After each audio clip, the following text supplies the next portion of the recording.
Well, I can't believe we're already talking about going into a bye after the game against Footscray in their marquee match for the year, celebrating 100 years in the AFL.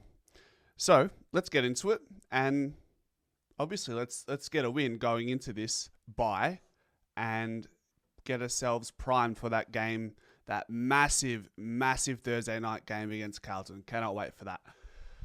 But let's talk about the Doggies. They are the task ahead of us right now, so let's narrow in on that focus. Firstly, I think the number one narrative that will be going into this game, is the fact that the Doggies are missing key players, which will suggest the bookmakers, is that what you call them? The pundits, the punters, the punting agencies are all going to have Collingwood as heavy favourites. I don't know what the odds are, but I imagine Collingwood would probably be anywhere between $1.30 to $1.50 right now. But I think once I read out some stats to you about the way the Doggies went about their game against North on Saturday, I think we're going to have to go into this game with a great deal of respect for the opposition that we're coming up against, with some players who are growing into their role at the club while these key players are missing. So we keep talking about missing key players, but we're talking about Jamari Ugle-Hagan, Marcus Bontempelli, Liam Jones, Treloar, Cody Waitman. Pretty much, if you ask me to pluck certain players from certain thirds of the field for the Doggies, I'd pretty much take all of them to hinder them as much as possible. So it's important we don't get complacent.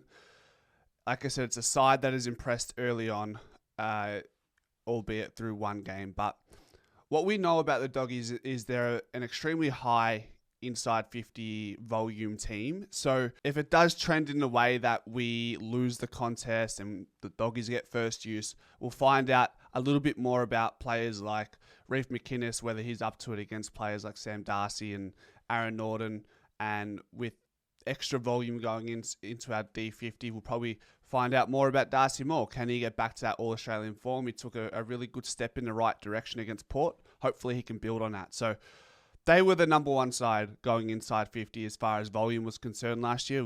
I think it would have been around the 57, 58 mark. So they definitely know how to get the footy in there. And as long as you've got Sam Darcy and Aaron Norton in there, it's always going to prove a challenge. So it's important that we have even more of a focus on ensuring that we're not getting lost in the contest and applying pressure if you do lose that first possession, applying pressure post-contest to ensure that ball is coming in waywardly for the Doggies on a Friday night.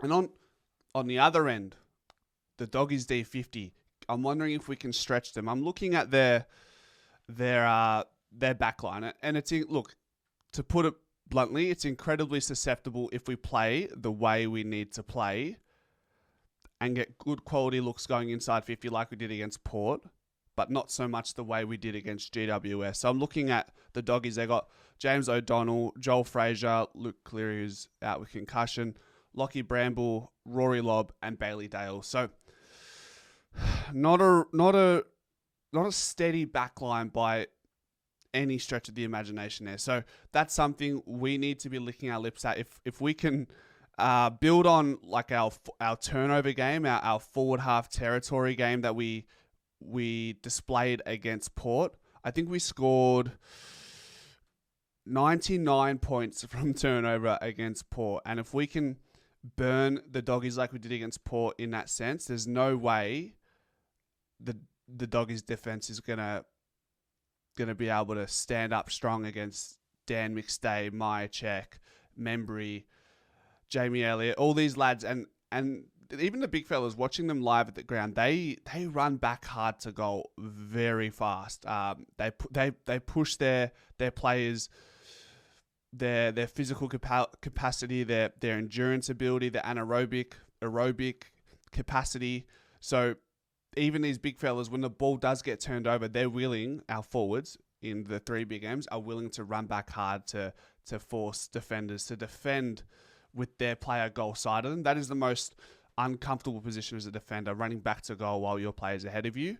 That's what we'd like to see more of, playing against an underwhelming defence, spearheaded by Rory Lobb and Bailey Dale, although Bailey Dale's probably not there for his defensive acumen. He's more there for his offensive prowess.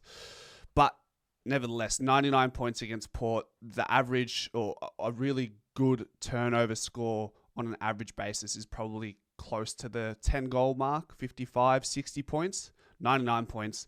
If you're scoring over 100 points a game from turnover, which is it's not going to happen, it is admittedly a statistical anomaly, but if you can trend in that direction, you're going to put a lot of sides under the pumps. Think about Sydney, who were a really good turnover side last season.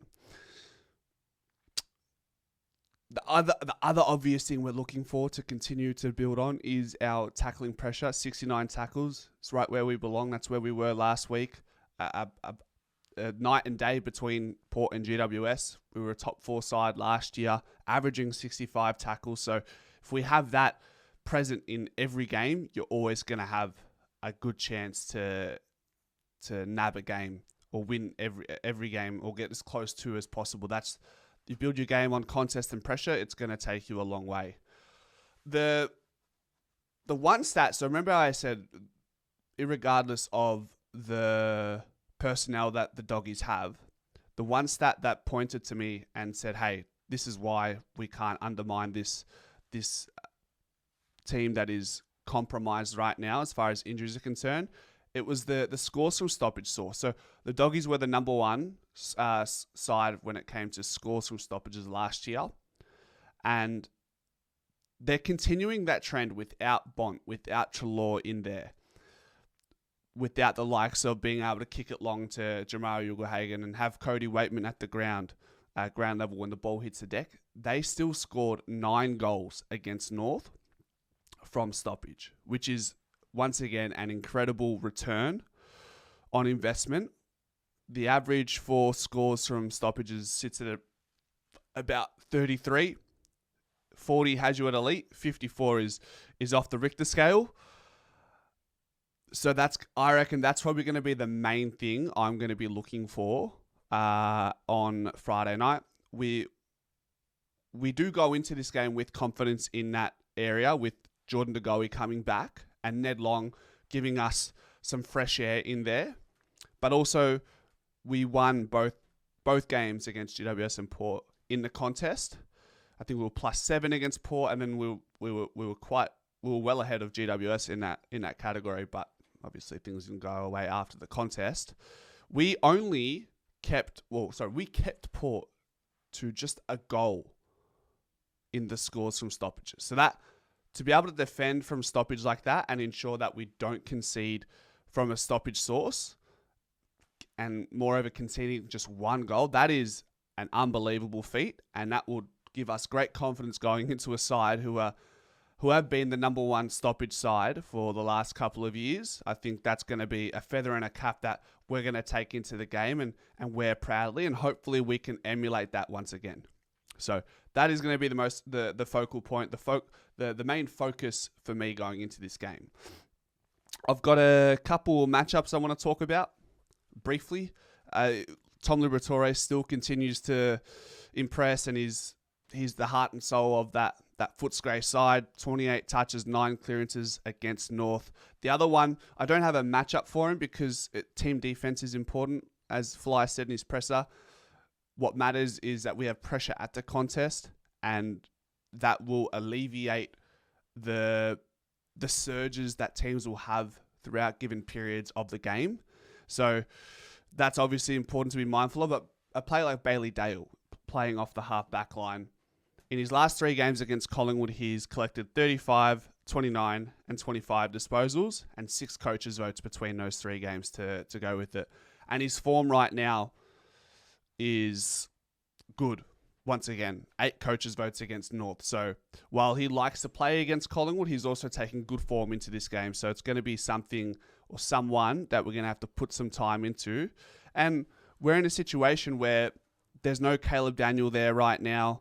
There's other midfielders who aren't available who might help carry the ball from backline at times. So they're going to have a lot of responsibility bestowed upon Bailey Dale. And I think if we can put a lot of work into someone like Baz, it'll take us a long way into winning this contest. But that's it for now. I hope you guys enjoyed it, and let me know what your thoughts are in the comment section.